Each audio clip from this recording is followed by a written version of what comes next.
Hello and welcome to yet another video, and in this video I would like to talk about this camera right here. It's the Sony A7C. Now this camera has been out for only a couple of years, and even though it's not really as old as most of the cameras I talk about on my channel, but I feel like with the current decrease in price, especially in the secondhand market, it's another camera to really take a look at. And I've been personally enjoying using this camera for the past year, and it's really a camera that on paper it seems to have a lot of compromises that gives you mixed feelings, but in the same time it's also a camera that if you pretty much have it in your hands and operate it, you get to understand it better and also get to kind of work around the camera, its limitations and everything. And in this video, it's not a review video, but rather a video about my thoughts as usual, based on my user experience. And yeah, hopefully it will actually help some of you guys out. So without further ado, let's get into the video.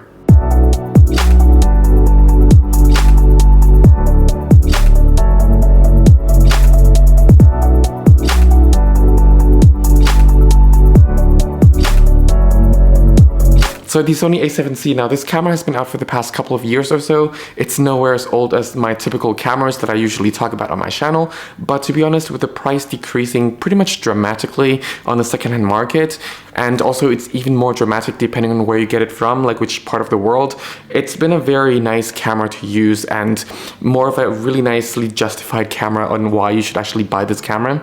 But of course, it's not everyone's cup of tea, and when it first came out, a lot of people really question like, why did it actually, why did Sony release it pretty much? But on the other hand, it's also another camera where it's like you have to really hold it in your hands, operate it, use it to really understand why it exists. And to be honest, when it first came out, I was one of those people who just didn't see why it should exist, and after using it for the past year, I really come to love it. Yes, there are still things that I really don't like about this camera, which I will talk about it later in the video, of course, but overall it is still a great and fun camera to really use. And in this video, because it's just based on my thoughts, my opinion, based on how I actually use this camera, it's not really a review video. Please don't mix it up because there are a lot of reviews out there already. In this video, I'll be dividing into 3 different sections as usual.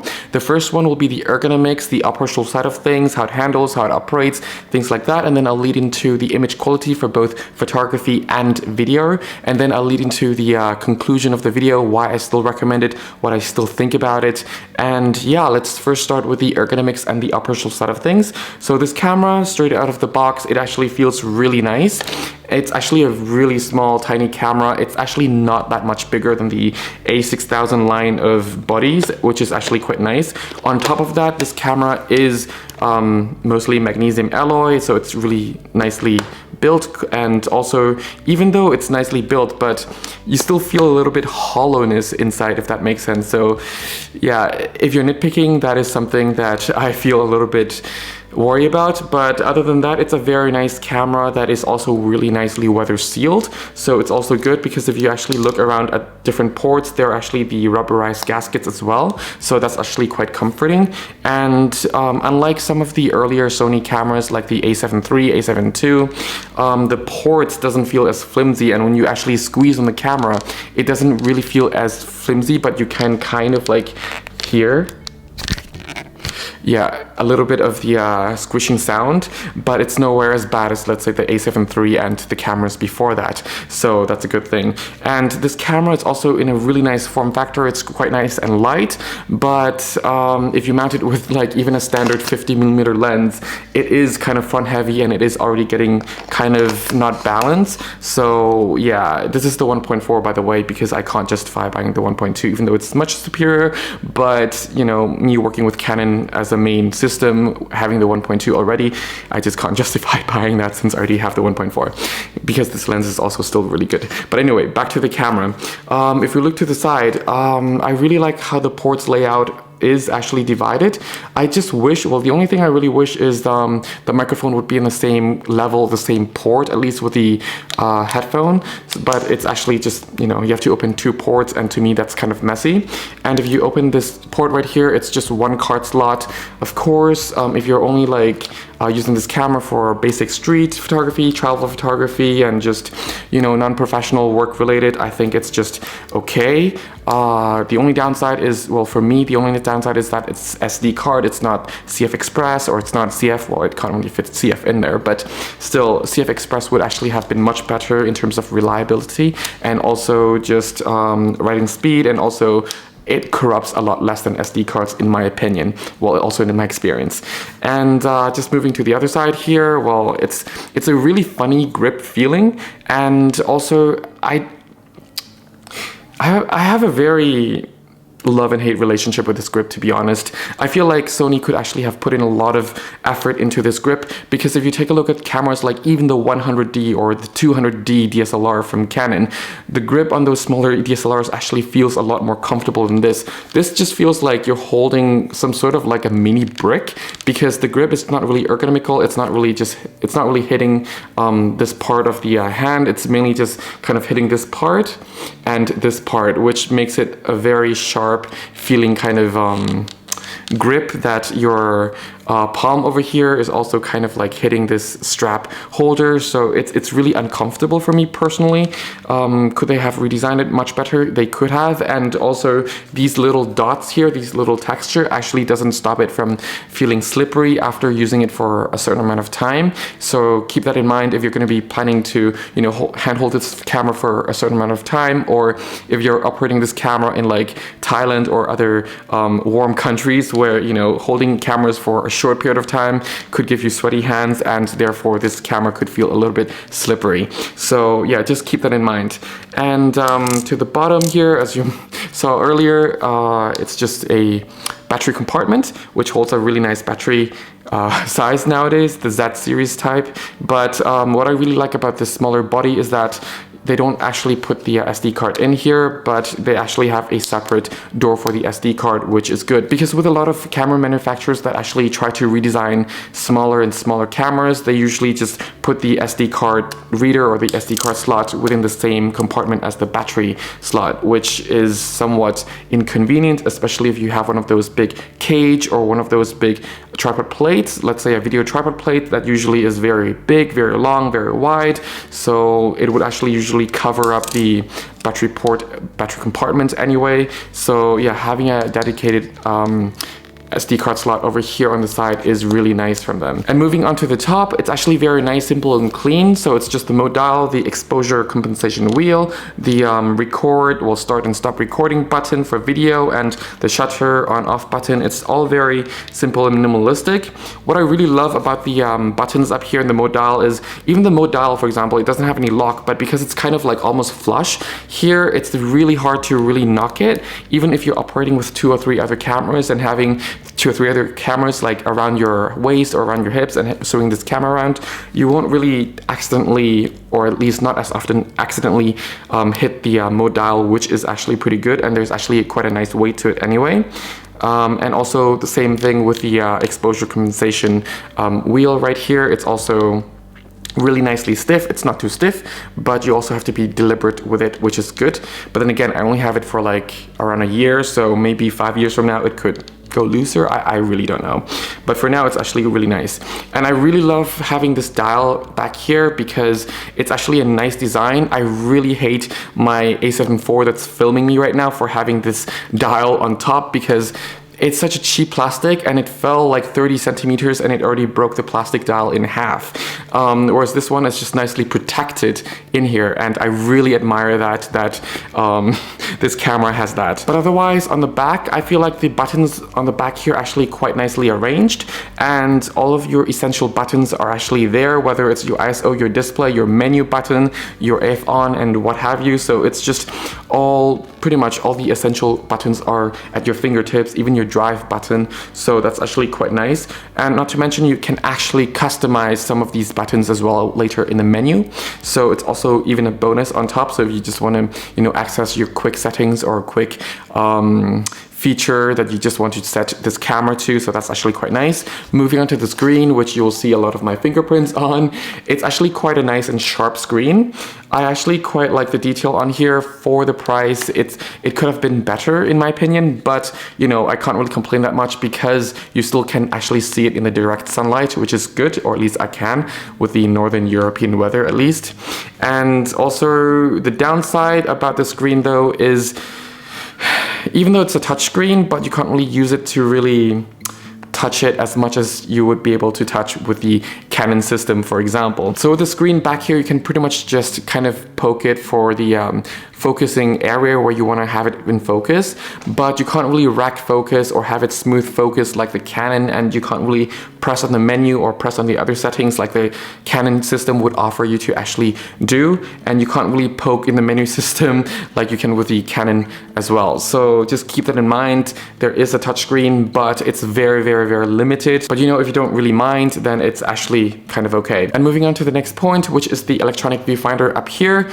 It is doable, it is usable, you can actually get used to it, and you know, you can actually utilize it. But then again, I have small eyes, so if you have really huge eyes, then you might have a bit of problem with that, but I'm not sure. But then again, if you compare to other camera system, let's say for example the Canon EOS RP, which is even much more lower on the lower end side of the line, that camera actually has a much better user experience when it comes to using the electronic viewfinder. With this one, it's like you have a little bit of a tunnel vision, and also it doesn't seem really sharp on the corners, and also it's just weird lag. There's this weird lag compared to using the actual LCD. So if you're using the viewfinder up here, and if you photograph something that's moving really fast towards you or across you, or actually just focusing anything that, you know, moving really quickly, I would not recommend using the electronic viewfinder because of the lag.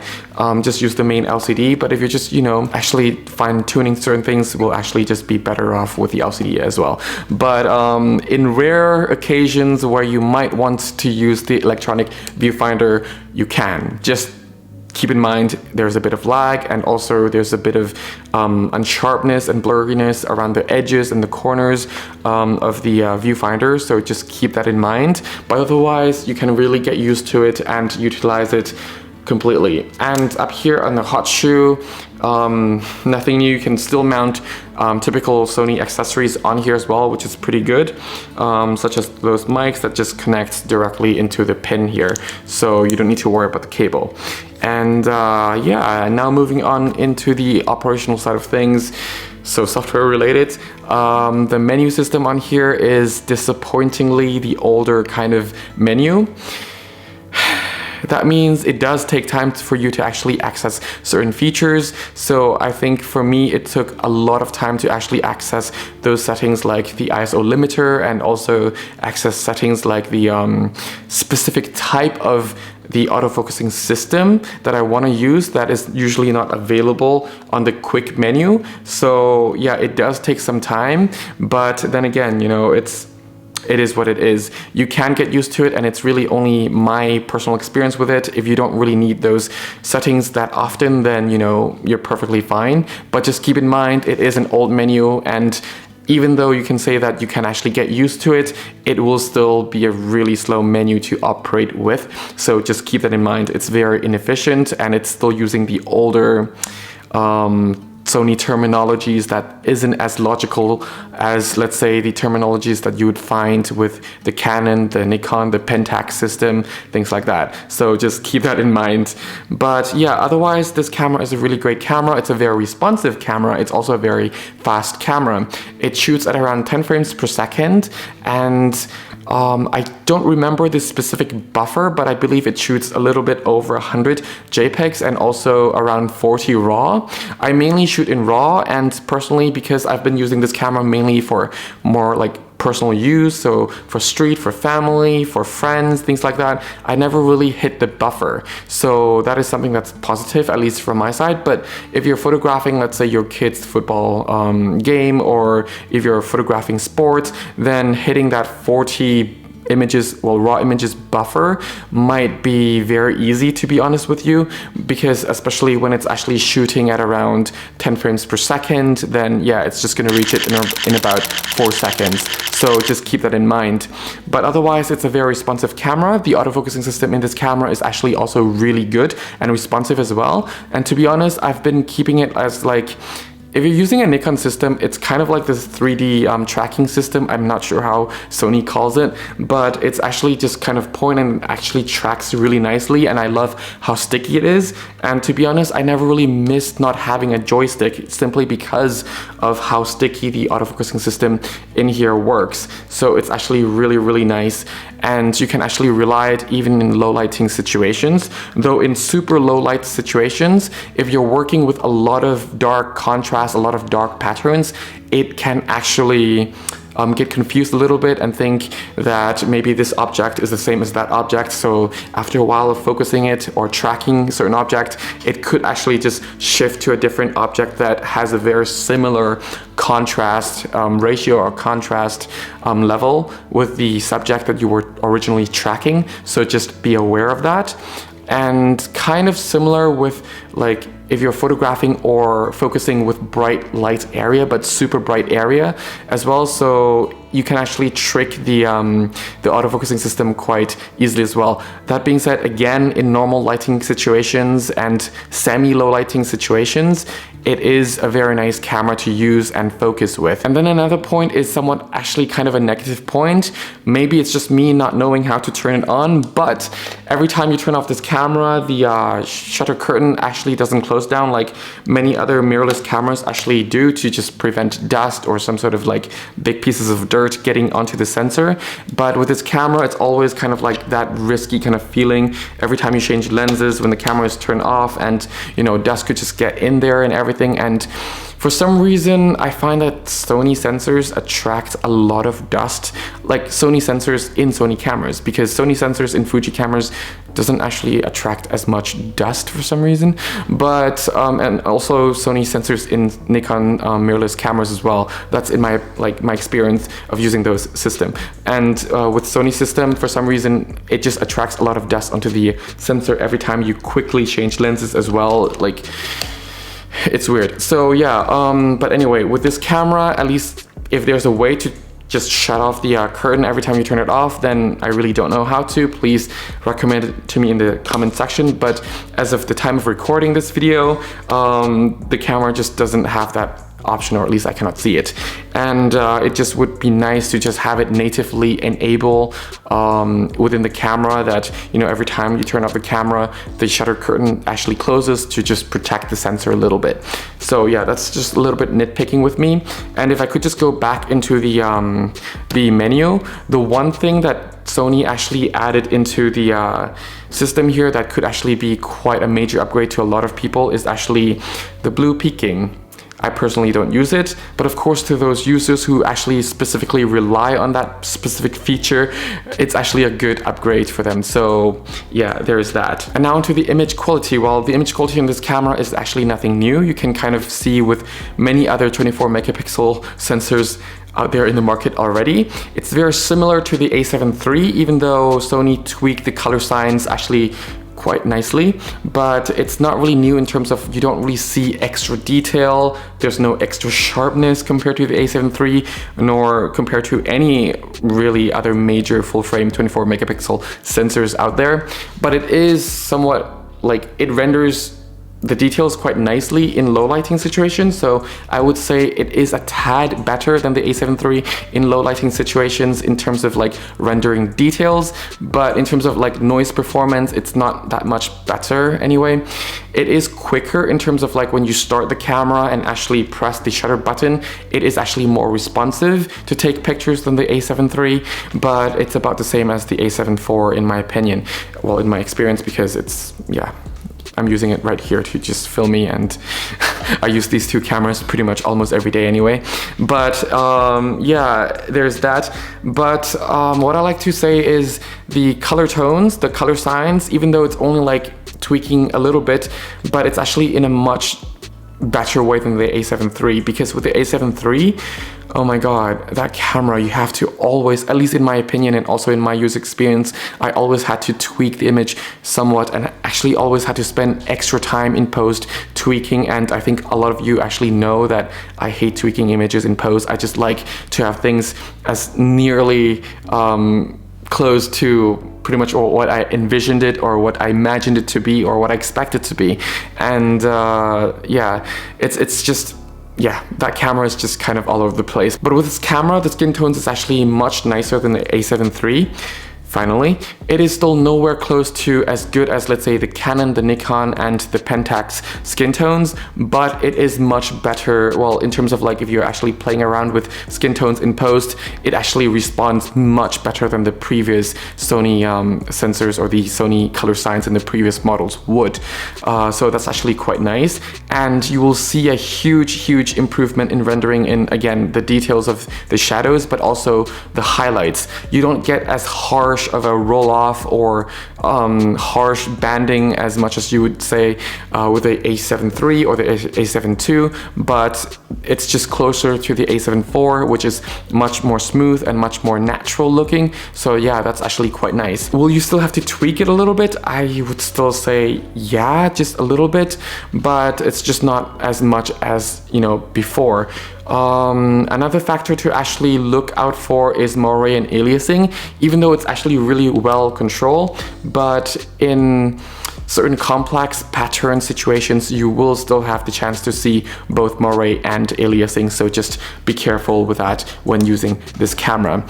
That said, of course, that's just really nitpicking because overall it actually still controls moire and aliasing actually quite nicely. And if you're using electronic shutter, I don't recommend it because in my opinion, at least with the situations that I usually shoot, it usually shows a little bit of wobbly effect and also quite a bit of banning. So I'm still a person who actually shoots all of my mirrorless cameras with its mechanical shutter. So even with the A7 IV, the R5, the R6, even with this camera, you know, it's all using mechanical shutter because I don't really have that much confidence in electronic shutter yet. It's not a Z9, it's not an R3, it's not an A1, so yeah, it's not like, it's nowhere as good as those cameras, but obviously it's not meant to be. So yeah, there's that. But yeah, otherwise I don't really have a lot to say about the image quality because it's really solid, it's really good, and whatever I say to criticize the image quality, it's actually pretty much nitpicking. The color science is actually much improved, and also the details within the individual parts of the image is also quite nicely rendered as well. So yeah, overall it actually still delivers really nice results. If you want to use higher ISO, I think I would be confident to actually use this camera with ISO 3200, not really a lot higher, because you might get a lot of noise. In my case, I don't like the noise coming or peeking in after ISO 3200, but then again, you know, using ISO 3200 is also quite high already for me because I generally use the f1.4 lenses, f1.2, f1.8 lenses, things like that. So yeah, it's just already quite high, and I don't really see the need to always go much higher than 3200 ISO. Yeah, so that's actually quite nice. And now over onto the video side of things, I would still say that very similar things from the photography side of things just applies to the video side of things. So I mainly bought this camera, to be honest with you guys, for my photography tutorials, like the paid tutorials that I actually create on my website.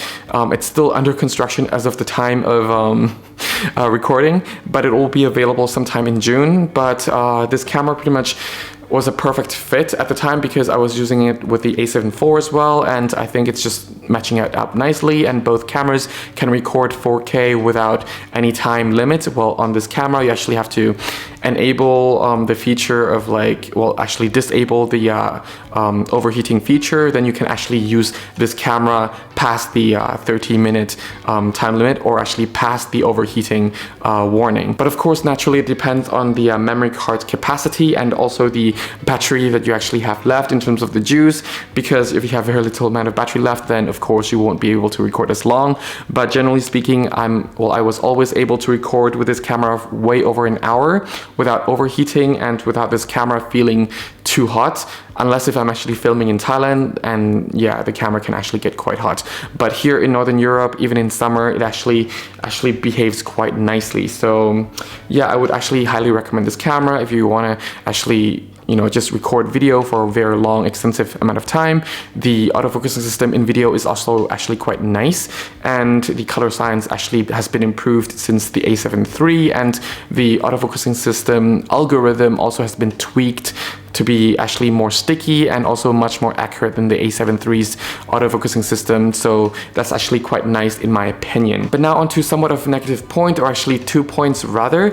The first one is still with the color science. Even though Sony kind of tweaked the color science to look much better, I find that you still would have to kind of color grade and color correct later in post a little bit to just make it look a little bit more lively and not like, let's say if I'm vlogging, I tend to always look kind of ill or kind of sick when it comes to Sony cameras. But yeah, it just takes a little bit of tweaking and it'll be fine. It's not going to be as bad as, let's say, the A7 III, but it's not really perfect either. It's not as good as the it's not as good as the Canon or the Nikon or the Pentax color science in video yet, or even Fuji in that matter. But it is definitely really good, and you can actually tweak the file actually quite a bit, because the file in here is actually robust enough to just do some basic color adjustments and also just exposure adjustment as well without, you know, breaking down the whole image. So that's actually quite nice. And the second down point is, remember what I said about the moire and aliasing in photography mode? In video, it emphasizes it a little bit more. I guess the sensor just has to work a little bit harder, as well as the processor. But yeah, even though it's really, really well controlled, but it will actually be much easier to get moire and aliasing than in photography mode, so just keep that in mind. But yeah, otherwise I don't really have a lot of other things to really add on to it. If you want to use high ISO on this camera in video mode, I wouldn't go higher than ISO 2500 unless if you really have to push it higher, then okay, go ahead. But to me, higher than ISO 2500 is already kind of noisy on this camera. But of course, if you're a person who doesn't mind trading in some of the sharpness for denoising, then of course you can. And if you're using some special software, like if you have a subscription to some special denoising software in video mode, then of course take that advantage. But with me, I'm only editing it on Final Cut Pro and not using any additional plugin, so I'm not going to be using it over ISO 2500 anyway.